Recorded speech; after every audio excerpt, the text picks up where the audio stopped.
It still feels and sounds much like the Big East, but in the ACC opener for both teams, Pitt goes on the road and defeats Boston College 30-20.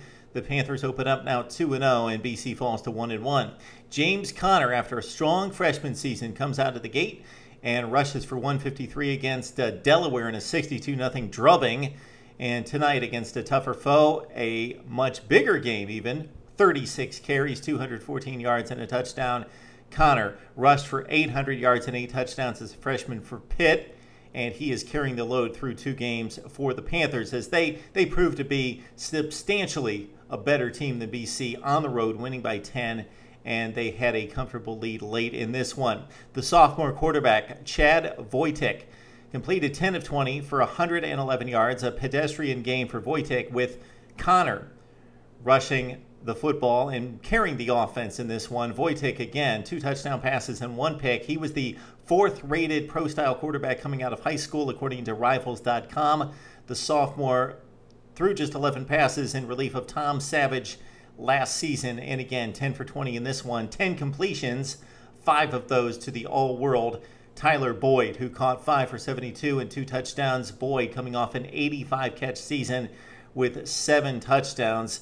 He was probable for this game, dislocated finger, but still caught 2 touchdowns in this one for Pitt's offense. The Panthers, regarded by some as a serious contender to challenge Virginia Tech and North Carolina in the Atlantic Division of the ACC, win their ACC opener. They've got Florida International, then a really intriguing game that I'd like to see, Iowa at Pitt in 2 weeks. So testing one of the somewhat upper division, mid-tier teams of the ACC against a comparable team in the Big Ten in 2 weeks. Okay, for Boston College, Tyler Murphy, the graduate transfer from Florida, completed just 10 of 28 passes in this one for $134, 1 touchdown and 2 picks. So he needs to play better for BC to take on a team like Pitt. So for BC, this is a game that they are supposed to lose but could win.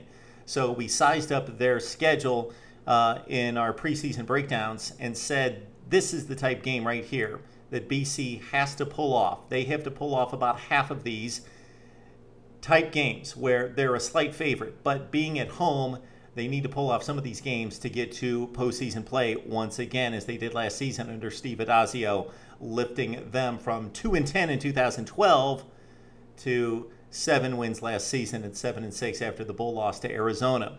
BC expected to take a step back. They've lost 88% of the offense, meaning quarterback Chase Reddick, who pulled the trigger and made smart game decisions. Of course, all-world running back Andre Williams off to the NFL's New York Giants, a 2,000-yard running back, and Alex Amidon at wide receiver. Those 3 represented, again, 88% of the offensive production in terms of yardage. They're gone. So Tyler Murphy comes in from Florida. He's off to a slow start after a decent outing against UMass in the opener, a 30-7 victory, but has to play better against teams like this, 10 of 28. At Florida in 2013, he completed 61% of his passes in the SEC, 6 touchdowns and 5 picks.